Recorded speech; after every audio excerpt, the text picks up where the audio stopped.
Hello, listeners. Our guest on this episode is from North Carolina, and we recorded this episode before the devastating hurricane impacted the state. We want to send our love to all of those who have lost something, someone, a sense of safety. We applaud everyone showing up in acts of courage and community to support one another, and we encourage our listeners, if you feel so moved, to find an organization who is doing good work anywhere along Hurricane Helene's path. Our love goes out to all of you. Hello, and welcome to All the Grief, a regular podcast for all those who have been touched by grief.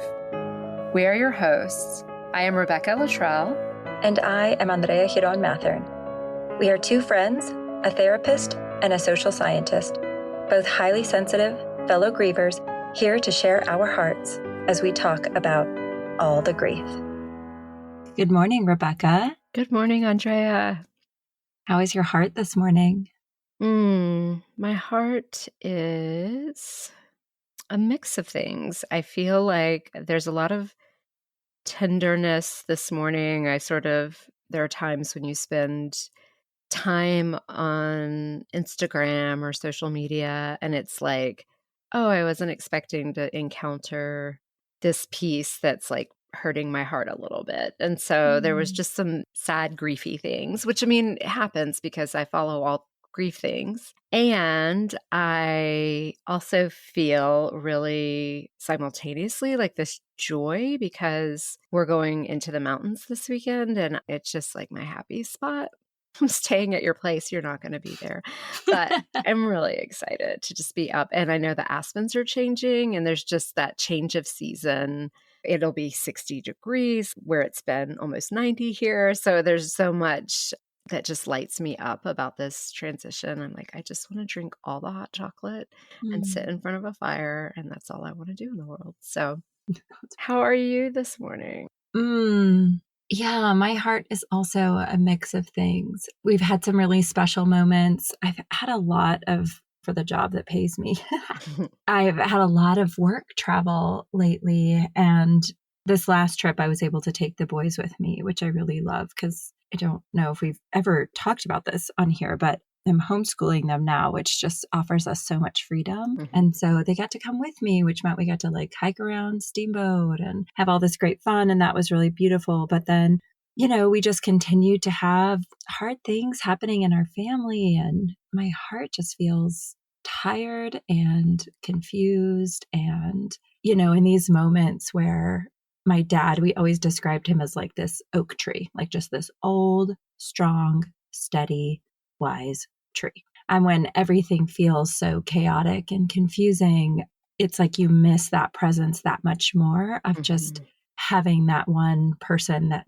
just could hold the shit together, just keep everything, give you perspective, help you kind of stay calm. And when you're in like flux and confusion and chaos, that absence is just so profound. So I just, we have this big picture of him in my boys' room. And I just saw the picture this morning and I was just like, I miss you so much, Dad. So tender. Yeah, tender. Yeah. Lots of love to you. I'll take Good it. to see you here this morning. Thank you. Yeah. And I do just want to say on the social media thing, I've texted you about this before, are all the grief. And I do have like one now as well, is kind of the only presence I have on social media. And so I have these moments too where I'm like, Rebecca, everyone in the world is talking about grief all the time. Like, what are we doing? Like, this is already saturated. And then I have to remember that our handle is all the grief and our entire algorithm is sad shit. So of course, everything I constantly see is grief, but I have to like check myself because I'll just like watch. I'm like, oh my God, everyone's sad all the time. And everyone talks about it constantly. So what's the problem? We've done our job. We're done. Yeah. But on that, we have another. You and I were talking about like we need a name for people who are just living in this sort of like grief revolution of talking about it and putting it front and center. So we have with us another Rebecca. Rebecca Feinglos is a certified grief support specialist and founder of Grieve. Rebecca founded Grieve Leave in 2021 as a way to document her experience on a year-long grief sabbatical. To process her own grief and loss. She lost her mother in her teens and then her father in 2020, and her marriage in a drawn-out divorce, all sort of in this short time capsule. Grieve Leave has grown into a community of 25,000 that provides tangible takeaways, resources, and a healthy dose of humor, creating an entire movement around taking intentional time to grieve. Rebecca has been featured in LA Times, Fortune, Time, HuffPost, Slate, and Elle for her raw and revolutionary voice, inspiring a more grief-informed world. I'm so excited to welcome, I think I would already describe her as like a firecracker of energy, Rebecca Feinglos. So please. Oh my gosh. Hi. Hi. Good morning. Good morning. Rebecca, how is your heart this morning? My heart, as I was listening to y'all describe your hearts, I was like, am I going to come in and just be the most annoying and be like, my heart feels awesome this morning? It really does. I love it. I had an early morning workout. I have had a long week of a lot of just wonderful grief-related work things, as y'all do. I also live in this grief bubble world where my social media is also like, I really like that content. That feels similar, interesting. And I also forget that what we are doing is so important and so unique. But my heart is just between a workout and it being Friday and getting to talk to both of you. My heart feels awesome. So it's not heavy. And you get to feel whatever's real. Yeah. Absolutely. Big, open, joyous hearts are also welcome. We go all over the place each week. We never know how you're going to find us. Well, that's always grief, right? Who knows how my heart is. Exactly. Well, we are so excited to chat with you and are just kind of curious, as we were all talking about, like, we're now sort of in this grief bubble, immersed in this grief world, but what got you here, Rebecca? My kind of snarky immediate answer is like, Andrea, everyone in my family died. And it's kind of hard to just keep going in the world when it feels like all of your anchors just kind of fell apart. But what's so interesting is grief has always been at the center of my life, and I just didn't really know it. I didn't have the words for it. My mom died when I was a kid. Yeah. She was diagnosed with glioblastoma, which is the deadliest form of brain cancer. And I don't know if y'all have experienced the loss of anyone or seen anyone decline slowly from a brain-related disease, but it is devastating. Yeah. My mom lived for 8 years, which is really atypical for someone with a glioblastoma. Usually it kills you within a year or so. But that was my entire childhood, was a sick and dying mom at home. Right. And that was just normal for us. And it was awful. Yeah. She died when I was 13. And what became true in my reality as a kid and then as a young adult was, well, I'm just going to be girl boss, Miss Hustle. I'm going to have all the friends. I'm going to do great in school. I'm going to achieve. I'm going to get into the top university. I'm going to, have the best job. I'm going to be incredibly successful. And I was that like annoying kid who said things like, I'm going to be president of the United States someday. Go ahead and prepare to cast your ballot for me. And all of that, I got married in there somewhere, right? Like all the optics were in line with this vision I had created for myself. And then my dad, who I would consider my best friend, died very suddenly on day one of COVID lockdown. Oh my gosh. At the time, I was working in state government in North Carolina. It's the highest levels of state government. And I was in a meeting about how we were going to shut down schools across North Carolina. I had called my dad on the way in to said meeting on a Saturday and being like, Dad, guess what I'm going to do? Isn't this crazy? And he was like, so proud of you. I love you. That's amazing. Good luck. You got this. Love you. Talk to you later. And then 2 hours later, I got the call that he had died. Oh, We learned later that he had died from 2 pulmonary emboli, 1 in each lung, so blood clots. So not technically a COVID death, but happened during COVID. So no funeral in the standard sense. Right. I'm Jewish. We didn't get to have the typical grieving and mourning practices that come from having your community yeah. around you and literally supporting you and feeding you and hugging you. We didn't get any of that. I continued on in government for about a year, and nothing will show you that your marriage isn't working than being trapped in lockdown with that person Ooh, and working insane hours. yeah. So it was just a huge, and having a recently dead parent. I decided to end my marriage a year after my dad died, Okay. which was a great choice, but that came with its own grief. And all that said, at the end of 2021, like y'all, I was exhausted. That makes I sense. mean, how can you not be, right? Right. Yeah. I needed to do something drastic for me. This is kind of getting into where Grieve Leave started, but I'll just kind of pause to say I ended up leaving my job and walking away and taking some time to really figure out like, okay, I am really feeling overwhelmed and I don't have the words for it, but I have a feeling it has to do with grief and loss that I've never really talked about in any like real way before. It wasn't in like therapy. Isn't that funny? Yeah. Like now I'm like, oh my God, how was I not in therapy? Right. But anyway, that's my grief origin story. I've got the gamut there. It's Oh pretty my gosh, absolutely. crazy. Yeah. I mean, it's just like 2020 was just overwhelming for everyone in the world. And I think there was all this unprocessed grief. It was just so confusing. And there were these like just losses happening and confusion at this sort of like literally at a global scale. And then in that, you have this one, also the stress of being in government while that's happening and having to make these decisions in, I imagine, North Carolina is a purple state. So in a state where you have both extremes probably holding you accountable and pulling you in a lot of directions, and you've got to go in and make this really big decision. And then your personal world is flipped upside down. Girl, it was wild. It was wild. Long story short is I took a month off of work when my dad died because I did find out that there is no such thing as bereavement leave for state employees in North Carolina. I've been working on legislation to change that recently, fingers crossed, but it hasn't moved forward yet. But I had time accrued because I am a crazy person and had worked overtime my entire time in government. So I could take a month off, but what do you do if you don't have leave accrued? Anyway, I came back to work and my job was figuring out how to reopen schools. Oh, wow. So that's the work that I was leading. And it was this incredible like contrast of, I would talk to teachers on the phone. I would talk to principals. I would talk to parents sometimes who were so frustrated about our rules and regulations, about masking, things like that.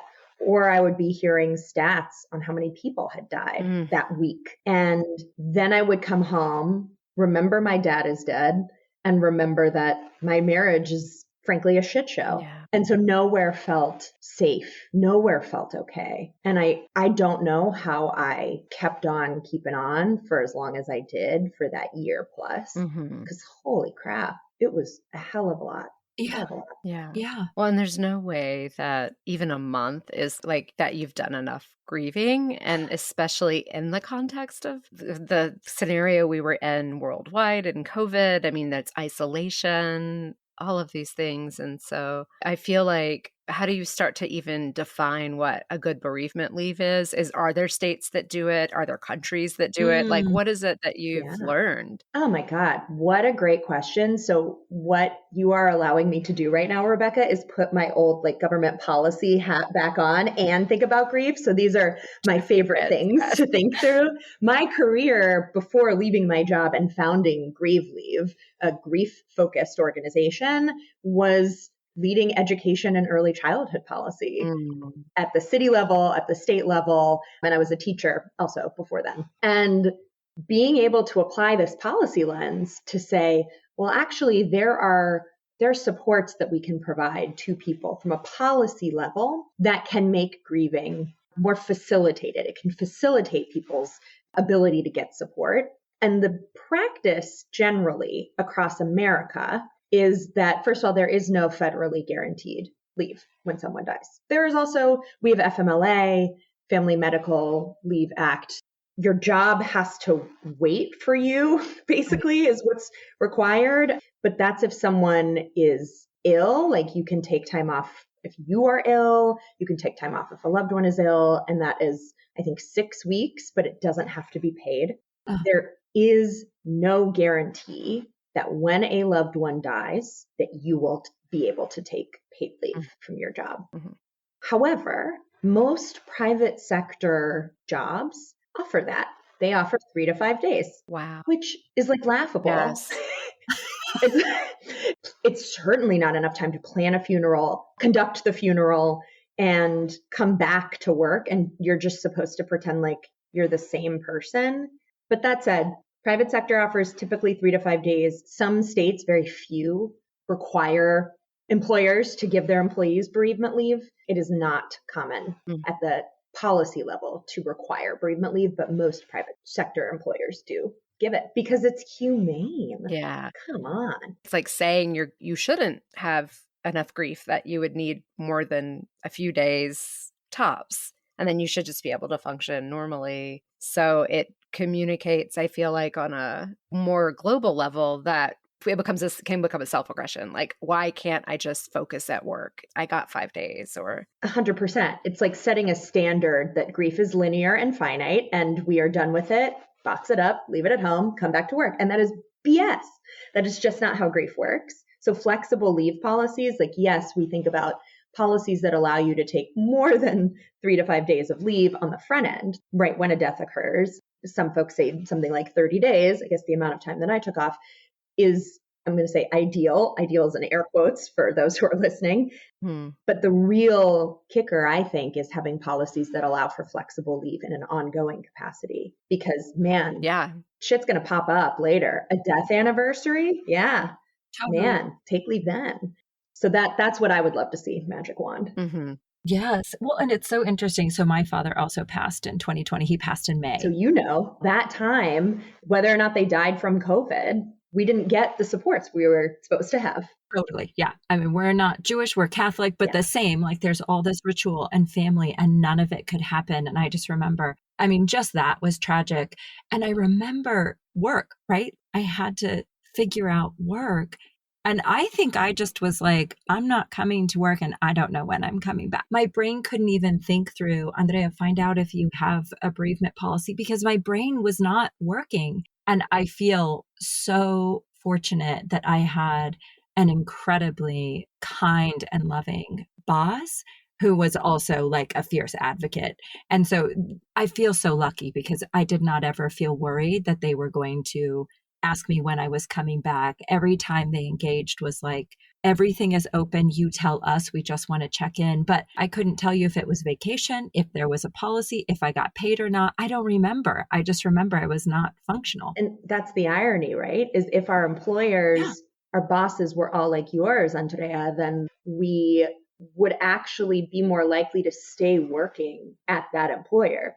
Because the number of people, anecdotally, the stat is like 50% of people quit their jobs in that first year after a loss of a close loved one. And that has so much to do with our workplaces just not being receptive to the humanness of their employees. And so often what we see is when a manager has had a loss in their own life, like when they know grief, they just get it and they're going to be more flexible with you. And you're going to want to work harder for that person. You're going to want to stay because they get you as a person. But no, our workplaces are woefully underprepared for conversations and support around grief and loss. And yet they are de facto the front lines of grief support in America. They're the people you're talking with. So I love doing work these days through Grieve Leave. I give a lot of talks and trainings to workplaces globally on how to create more grief-informed environments. I train managers for how to have those conversations with employees and how to train colleagues to talk to each other when they're coming back from a loss. They don't feel so isolated. Totally. Yeah. Oh, that's beautiful. And full disclosure, I left within the year, but girl, so did I. I did, but it's okay. I had a nice manager. And I was like, I can't stay. But full story, she left. And then I was like, I'm out. But because, There you go. like you, I had a sort of like, I mean, mine wasn't a sort of reservoir of grief in the way that yours was from the loss of your mother. Reservoir. Yes. I haven't used that word to describe. Yes. Thank you for giving me that word. Absolutely. And then it was sort of like a realization of I need to figure out how to live this new reality. And my perspective on life really, really changed in terms of what was important and where I was spending my time. As you were talking and I was like, oh, me and you, overachiever, performer.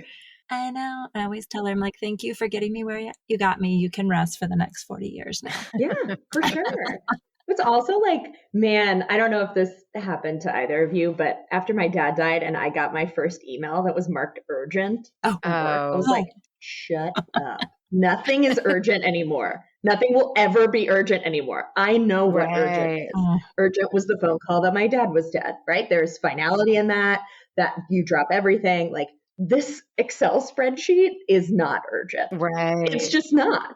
It's not. And that's when I knew that it was probably time for me to find a different work environment, because I was so frustrated and my grief had really, just like you were describing, really changed the way that I saw the world and the way that I worked, the way that I showed up as a worker.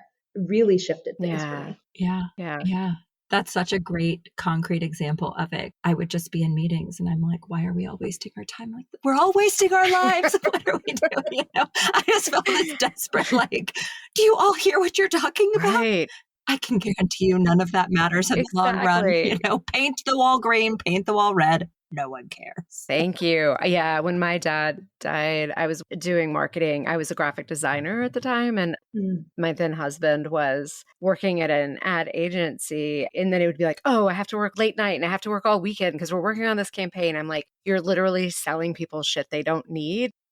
Check yourself. You do not have to do this. This does not. So I was like also paying attention to all the people I loved around me. Like, stop it. Just stop the insanity. It's not what's important. It is like world shifting. It's how like our entire lenses change when we go through those really big losses.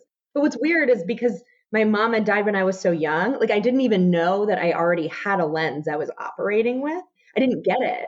And then when dad died too, it's like this is such a weird visual. I'm a very visual thinker. It was like one monocle, when my mom had died, and the other one kind of went when my dad died too. And then it was like the whole world doesn't work for me anymore. Nothing is the same. Yeah. Or like when you're at the optometrist and they're like flicking those lenses. It's like you had one and then click, click, click, there came the other one. Yeah. So I want to go back to something just sort of back in time, because I did listen to your episode on your podcast about your story. Yeah. And you start with losing your mom. And over many years, from a 5-year-old's perspective up to like a 7th, 8th grader perspective. And I just feel so curious about how grief was held, or how you even felt comfortable expressing it at that time. And if there was anything you felt like you had to revisit whenever you, as an adult, were in like this reservoir of grief we're talking about. Oh my God. I just wanted to be like every other kid. I wanted to pretend like my world wasn't crumbling at home. And I can't remember if this is in that podcast episode. I think it is. That I went back and looked at my diaries from that point in my life. And it was like 1,000 boys' names, ranked in order of height. And then it was like, also, my home life is awful. And my mom is dying and like no one knows how hard things are at school. Next page. Love Brian today. And like, it's just kind of like that page to page in my diary, because I did everything that I could to show up normal, to show up better at school, to be as social as I could be, to be dressed well. And when my mom died, it was the summer between 7th and 8th grade. And I remember a few of my teachers came to the funeral.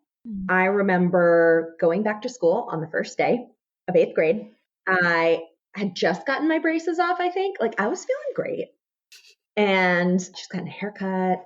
And as I was walking into school, a teacher that I didn't know pulled me aside and was like, Becky, because my parents always called me Becky. I was always a Becky. Becky, I'm so sorry about your mom. And he gave me a huge hug, and I was mortified. Mhm. I was mortified. I was like, oh my God, I hope nobody saw him do that. I don't want anyone to talk to me about my mom. I just want to be like everybody else. Yeah. And so my grief had no room to breathe. I made zero space for it. I didn't want to talk about it. And then that shifted a little bit over time because my grief for my mom became the thing I overcame. It became the thing I would write college admissions essays on. Right. It would be the thing I rose above.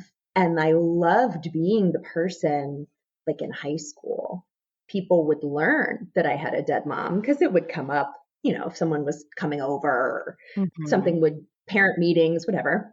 I loved it when people were like, oh my God, I never would have guessed you had a dead mom. You're so Yeah. bubbly. You're so positive. I loved that shit. I was like, yes, I am doing a good job Oh, yeah. living in this world, rising above my grief. I didn't feel like I actually grieved for my mom. Honestly, the first time I felt it was when I was getting married. My now ex-husband, obviously. But like the wedding industry assumes you have a mother. Absolutely. It just does. Yeah. And it was the first time in my life that I was like, oh, shoot.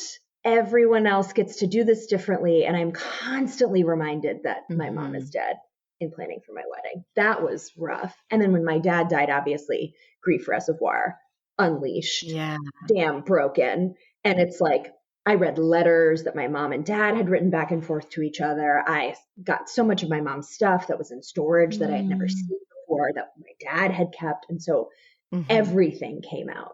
And I would say to this day, like that is the thing that overwhelms me still emotionally, is thinking about my mom and that loss, because now I'm old enough to really get it. Yeah. I'm old enough to like look at pictures of her, and I'm older than her now in those pictures. It's like, holy shit, this is a whole person that I didn't get to be mothered by and I didn't get to know. It was just a fact as I was a kid. I didn't really get it. And now I do. Yeah, grief reservoir wide open now. Well, and I just want to acknowledge your honesty in talking about how you felt validated and you sort of like basked in that overcoming. And I think the other part of why it's probably so tender, I would guess, is that you don't care anymore how people view you in terms of your ability to sort of be resilient through life's whatever life throws at you.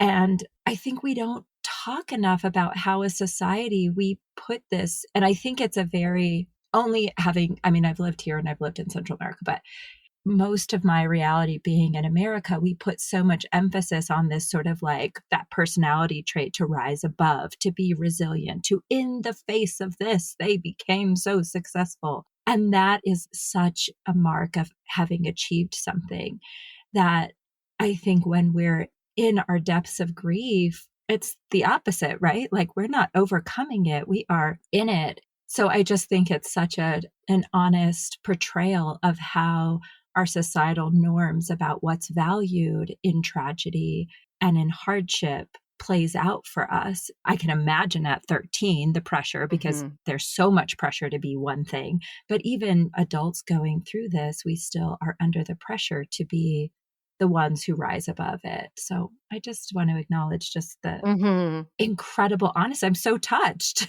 Oh my God. Well, when everyone's dead in your family, you can just, I have no one to offend. I have no one to upset. I also find that my life feels much easier to live these days because I'm not like trying to hide that things are hard in my marriage. I'm not trying to hide that I'm sad about parents not being here. I don't have to pretend anymore. And I didn't realize how much space that was occupying in my brain, how much energy that required physically for me to just show up in ways that made it look like I had my shit together all the time. I feel like I get to relax so much more now. It's just so much easier to be. Yeah. To just be.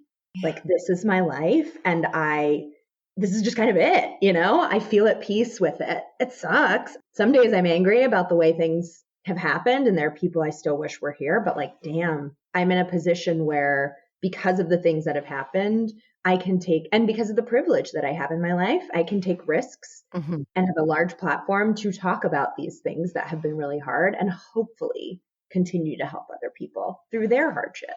Yeah, absolutely. And I think what feels so important is children in grief. And what you're illuminating is there's so much culturally that even if no one overtly told you, hey, just get your shit together, pretend you're fine. Right. You knew that was the directive.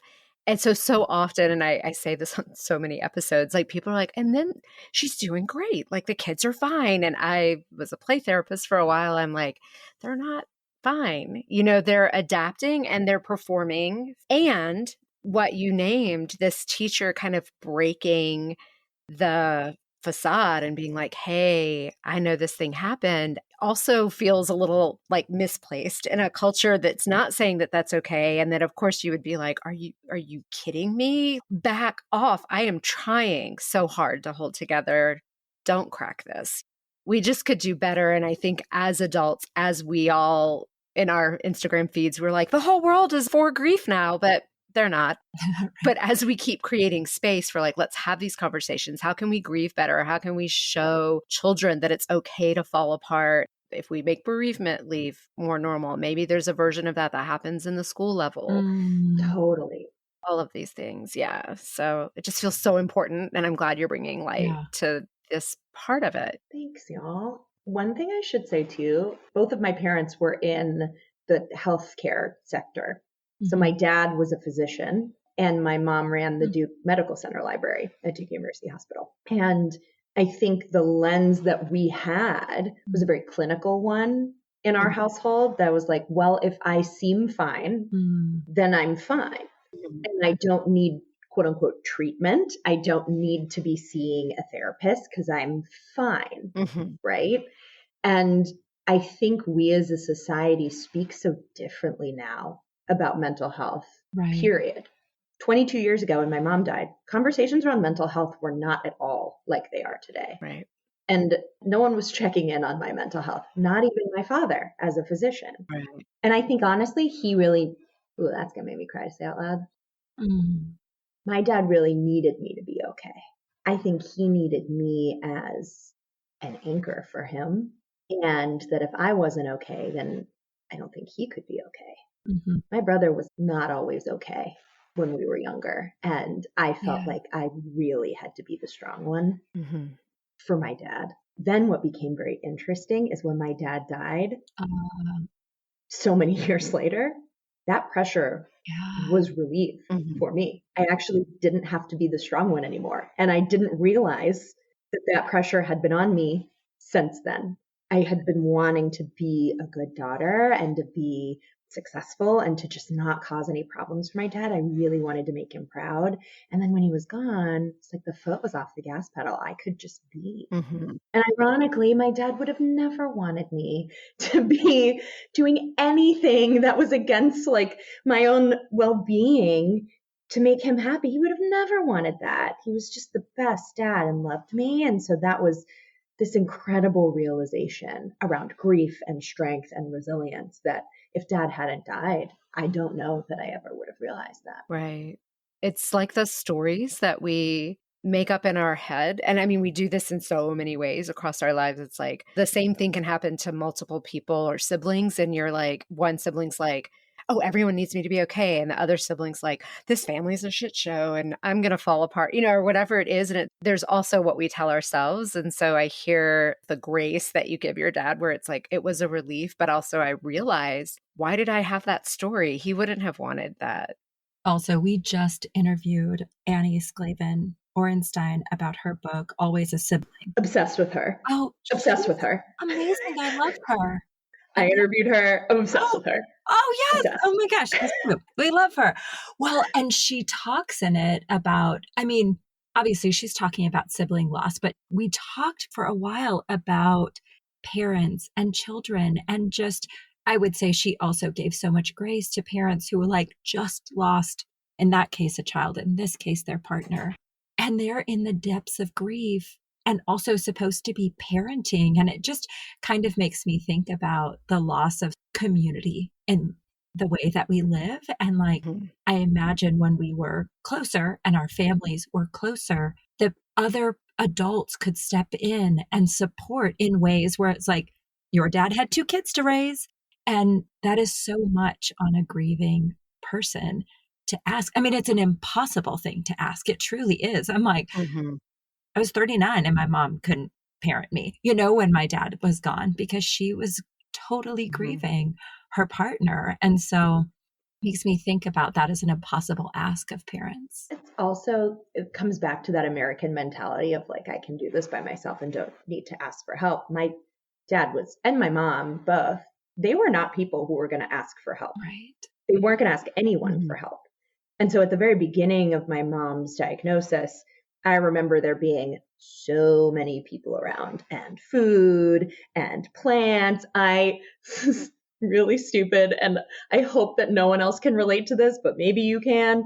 There were just so many spath plants in our house growing up, like everywhere, because Mom got so many of them when she was diagnosed. And so our house growing up was just kind of a fucking florist.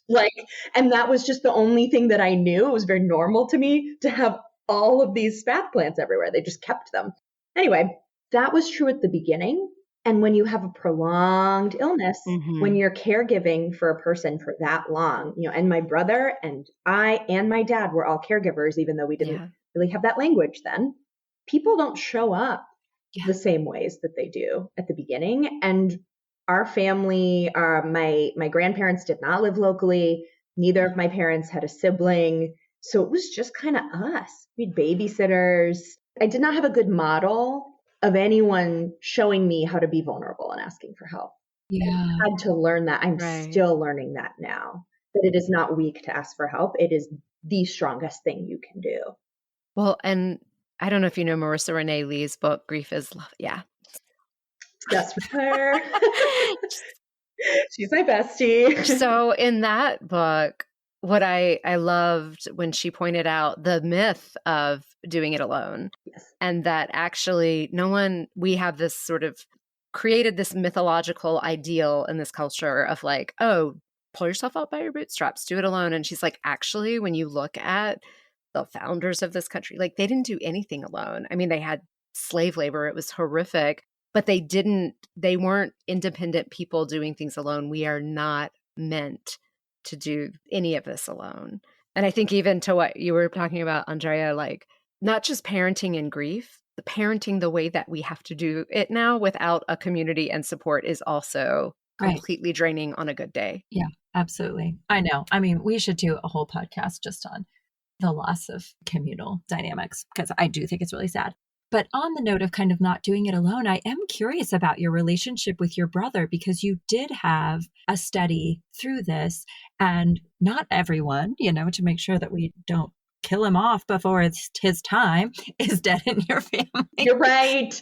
You're right, Andrea. My brother and I make that joke to each other sometimes. My brother and I are very different in a lot of ways, but we share the same very strange sense of humor that we get from both of our parents. And so we'll both be like, everyone in our family is dead except you. And so we say things like that because, that's just what you got to do. Yeah. I mean, what do you want to know about my relationship with my brother? It's wonderful. He's the best. That's amazing. Well, I guess I have a couple of questions. So one, we could go backwards. Like you obviously talked about his response within the family being really different to the response of the death of your mom. So I'd love to kind of hear about that. But I'm also curious in your transformation in going from being Rebecca A++ to Rebecca has no fucks to give. Having gone through my own transformation, I know it can sort of give your family members a double take of like, wow, okay, we don't care about that anymore. Okay. So I'm just curious sort of the evolution of your relationship and the bond being the last two. Oh, you're gonna make me cry immediately. So let's start with the second part of your question first, because that's what's making me cry. So my brother has taken on this really important role for me since my dad died as the person that I call when I want to talk about hard things and who I know isn't going to judge me. Mm-hmm. And that person used to be my dad, and now it is my brother. And my brother knows that. Mm-hmm. And I am also that person for him. And we both just know that. And it has been this really beautiful moment of growth for him to just really continue to come into his own and be that supporter for me. He's also married now, and he and my wonderful sister-in-law have a baby due 2 months from now. So there's going to be another Feinglos. Family's growing. A +1, guys. A +1.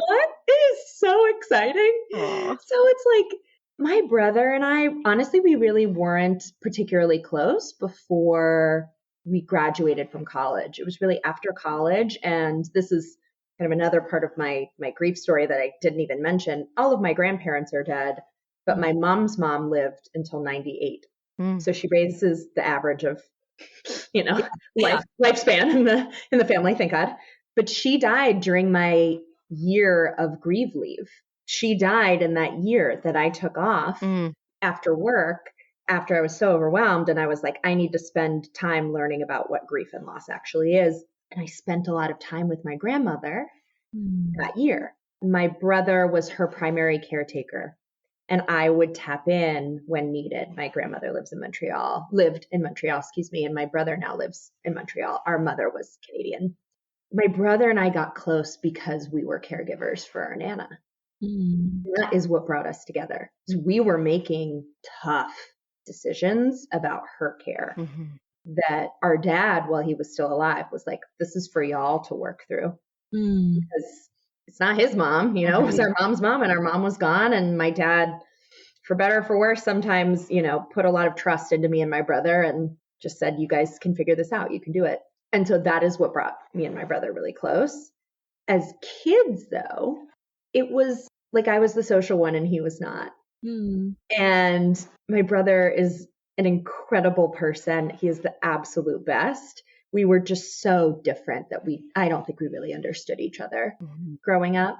And my dad would sometimes frame that as, I don't know that I've ever talked about this before. My dad would say that my mom's death hit my brother harder than it hit me, was how my dad framed it.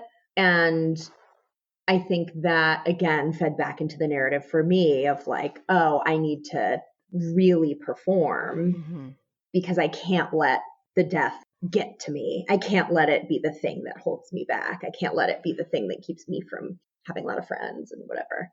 So that dynamic was there. It's so different now. And I told my brother at his wedding almost a year ago to the day that I don't know if I'd be here right now were it not for him. He is my anchor, and we have been through this crazy, crazy grief buffet of a life together. Well, that brought tears to my eyes. So that's beautiful. Baby nephew Feinglos coming November. I will spend a lot of time up there, which is a real gift that I can do that and, have the flexibility and go and just be present as auntie and stand in for the grandparents that can't be there. Yeah. Oh my gosh. I have to say, I had kids later, and being an auntie was best. It was the absolute best. I love it. I still love it. I mean, I still do birthday dates and special things for my nieces and nephews. So I'm so excited for you. Oh my God, thank you. I can't wait. So I want to be sure that we talk about the expansiveness of grieve leave. I do want to say one thing. You were talking about in your intro, I said something about humor, and obviously like our listeners are hearing just the like injection of humor and liveliness and joy just from your voice and from your stories. I was telling my husband last night, she has the funniest cards. It's like, they're amazing and I'm going to buy them all.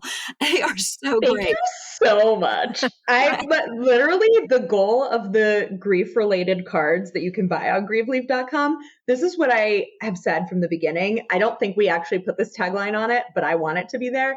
It's grief cards with no fucking doves on them. Like, I don't want any doves. I don't want no like lilies, nothing. Just no sun peeking out from behind the clouds. No sun peeking out from behind the cloud. No, I will not. I will not. I'm not wishing anyone peace. I will not. I just let's tell it like it is. I think, sorry that I'm yelling now, but I'm not a particularly soft person. I'm just not. My parents were not soft. Though I'm more woo-woo than I've ever been in my life in this exact moment in time. Like, I'm not a very woo-woo person. And I have a really dry sense of humor, again, that I get from my parents. And I feel like you just have to fucking laugh at this chaos sometimes. Yes. Sometimes. Well, I gave it the highest praise. I was like, they're like cards you would find in Powell's bookstore. I don't know what Powell's bookstore is. You should definitely go there. It's this huge independent bookstore in Portland. We were just there over the summer. I was like, they're like the cards you would find there. They're so good. I love them. So everybody run to the website, buy them. Thank you. Just have them when you need them. Right. Well, and it's just that thing of giving people options.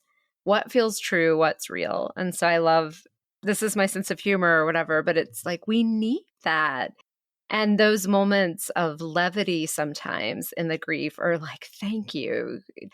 When I had my cancer diagnosis and my sister and I, she was with me. And so we were sitting on the couch and we both were just like crying. We didn't know what it meant. Like, what was the journey going to be? It was just so much unknown. And she was like, I don't understand why this is happening to you. Like, you don't deserve this. You've been so good your whole life. You never did drugs and you never smoked. And I was like, I know, you totally deserved this. And then we just like burst into laughter because she was like the rebellious one or whatever. And I was like, this is how absurd it. No one fucking deserves it, but like, nice story. But it was such a needed moment because it felt so heavy. And I was like, oh, I still get to laugh. That's still happening. Yeah. So it feels important. I can't wait to order all the cards. So I think they're literally one that says like, this fucking sucks. Yes. It does. That's right. Okay. Yeah. I was like, literally. Correctly. Yeah. Oh my God. Love y'all. Well, and there's another one that says, I don't know what to say. And I was like, I just want to buy that one for other people because you don't unless you've experienced grief. And I feel like, for a lot of people, there was the before and after. I had friends, not very many, who had lost a parent before I lost mine. Not many, but I did not show up for them well because I didn't know what to say and I didn't know the lasting impact. And I also think I couldn't have until I experienced my own loss. But that was just so perfect because it's like, you don't have to know what to say. Just acknowledge. Just say, I'm thinking of you. I don't know what else to say. I mean, just that would have been like, that's so honest and touching. And it doesn't feel drippy, gross bullshit. You putting your beliefs on me. And now I want to tear this card up.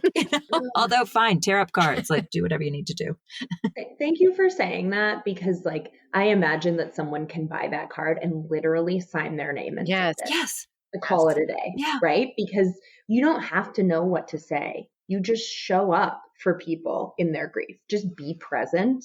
You can physically be present. Like you can give them a hug. You can put your hand on their shoulder, or you could literally send them, like mail them a card. That is another way of being, even if it is not like physically present, you are physically demonstrating that you're there and you're acknowledging their loss. So yeah, I am obsessed with that card. And I love that you love that too. It's so good. Awesome. It's so good. I loved all of them. I love them. But tell us about the sort of breadth of Grieve Leave and how it's grown since your inception of it. I took the year 2022, quote unquote, off on a grief sabbatical, which I just made up and called Grieve Leave because it rhymed and that domain name was not taken. Wow. Which surprised me.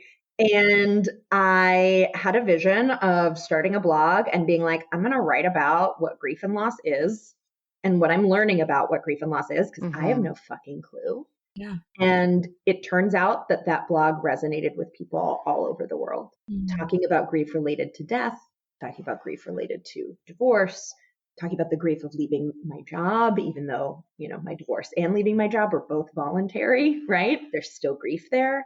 And the success of the blog made me think about how I could grow this into a company and say, all right, I know definitively now that I am not the only person, particularly among millennials and Gen Z and younger, who have no idea where to turn to for grief support.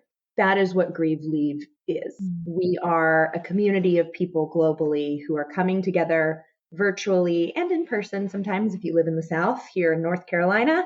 We've also had some events on the West Coast too, to actually talk about our grief in a way that feels really relevant, that feels real. We talk about it with a snarky sense of humor sometimes.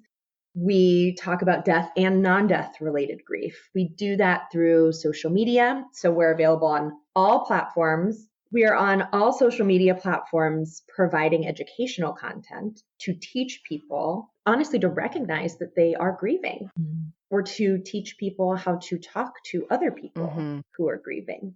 We talked about this earlier too, is through Grieve Leave, I train workplaces on how to create more grief-informed, supportive environments. I give talks regularly to organizations worldwide too on grief impacts every single one of us, even if we don't think it does. You are grieving right now something. And we just launched a podcast called Griefed Up. And I'm trying to join y'all's ranks here and be in this podcast world because, as y'all already know, the more that we can elevate conversations around grief and loss, the more that people can hear people talking about these things that are unspoken, the more we make them acceptable to recognize and to name. And that is the only thing that makes grief feel a little bit lighter. And it comes full circle because as human beings, as you said, Andrea, we are wired to be in community. Yes. We are wired to support each other. And as we've been siloed off, particularly in the 20th and 21st centuries, I think the internet has provided us now with an opportunity to really come back together in a totally different way, but in a really impactful way. So to me, podcasting is another way to build community around grief.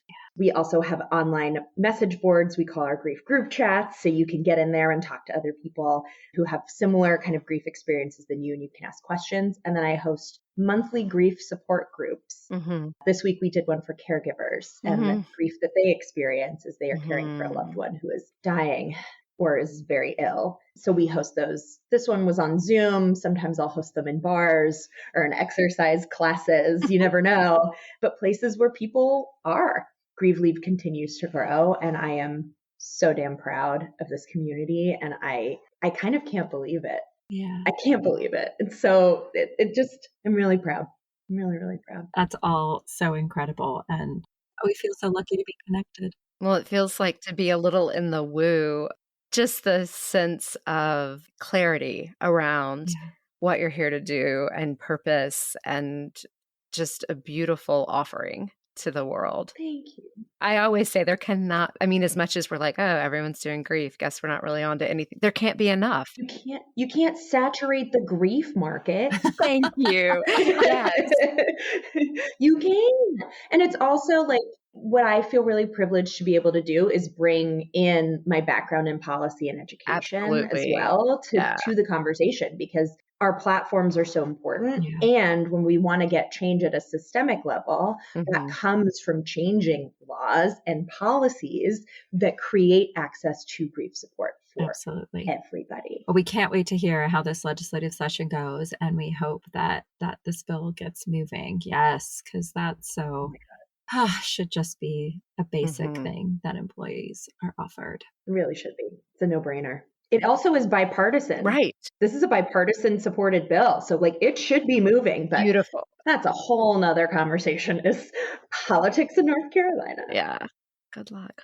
So is there anything that you want to cover that we haven't touched on yet before we do our closing? Y'all have given me the space to talk about literally my entire life and my organization and what we are doing. No, you're angels. And I don't think I've missed anything because you're so amazing. Well, if you did, you just have to say, I need to come back. I would love to also. Part 2 coming, or come on the Griefed Up podcast. Yeah, we'll come on. I love, do a little podcast swap. Oh my God, I would love. Okay, beautiful. All right. Yeah, so as we close up, we are just going to check in with how we've been touching into our grief this week. And Andrea, I'm going to start with you. How have you been touching into your grief? Mine has mostly been through taking time, giving myself some spaciousness. It's felt, we've had a lot of family chaos. Work life has been really crazy. And I've, like you, my place to go that calms me is the mountains. And so even in the midst of like crazy things happening or just like really packed schedules, we have been really committed to spending time up in the mountains. And I think it slows me down and allows me to like feel my feels and just gives me the time and space that I need sometimes to feel the complexity of what life is right now at this moment, which is I'm not loving it. I'm not loving this part of the roller coaster ride, but it just reminds me that I'll come through it. So mine has been just touching into nature has really helped me. Beautiful. Yeah. Thank you. Yeah. And Rebecca, I'm going to check in with you next. How have you been touching into your grief this week? Thank you for asking, fellow Rebecca. Last night I had dinner with my god sister, which is atypical for someone who is Jewish to have godparents in the first place. My parents did that with another actual Jewish couple here in Durham, North Carolina. They were couple best friends through the years.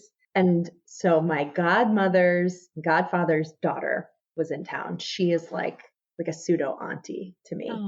And we had dinner last night to catch up. She was in town from New York. And it was this beautiful moment for like a few hours to just talk about all the things that are going on in our lives. And we did not shy away from talking about my mom and my dad and really remembering them. And she said this really beautiful thing. She was like, my mom really misses your mom just as her friend. Like outside of her being, your mother and the like tragic death of your mother, like that's an awful part. But like my mom just misses her best friend.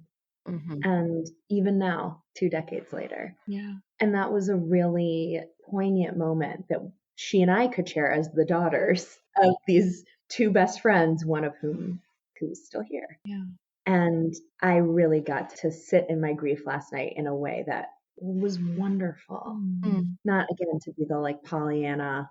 I checked in with my grief in this great way this week once again because I'm feeling great. I swear I'm not always feeling great, listeners, but just it's a good Friday today. So thank you for asking. Well, it feels like just that bittersweet quality. And I'm glad you had that moment.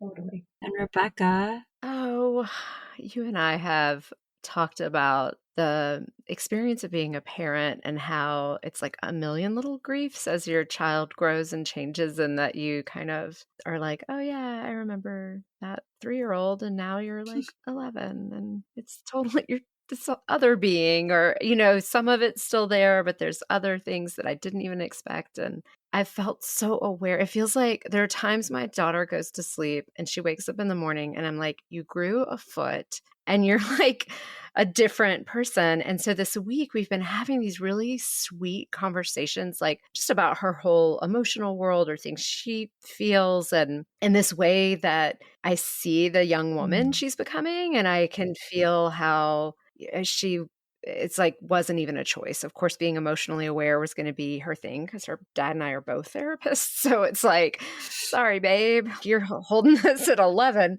But that her awareness, there's also like blended with an innocence of childhood, where you're just like, I feel sad, but it's so clean and genuine. It's not blamey or it's not, and it just, I'm like, God, you're so neat. And I just feel like this sort of, it's also a bittersweet moment where it's like, there's a preciousness in this. And this is a whole new person that I'm relating to, and she's the same and she's different, and so it's just all of that. And it's just sort of talking to her, and I'm like, I don't know if she understands why my eyes are completely welling up. like, why you look sad or overwhelmed, Mom? And I'm like, you're amazing. Aww. So yeah, that's kind of been my grief this week, the way that I've been feeling into it. That's beautiful. Well, thank you. Yeah. Thank you, Rebecca. It has been an absolute pleasure. We're so fortunate and so glad for all the things that you're putting out into the world, and so glad to be connected. Rebecca, it's been wonderful. Absolutely. Love to you both. Love to all our listeners. Yes. And until we meet again. Thank you so much. Thank you. Bye. Thank you for listening to this episode of All the Grief. You can find us on Instagram at All the Grief Pod. And please take a moment to rate our podcast and share us with your friends. We'd love to keep expanding our reach to all the people who could benefit from conversations on grief. Take care.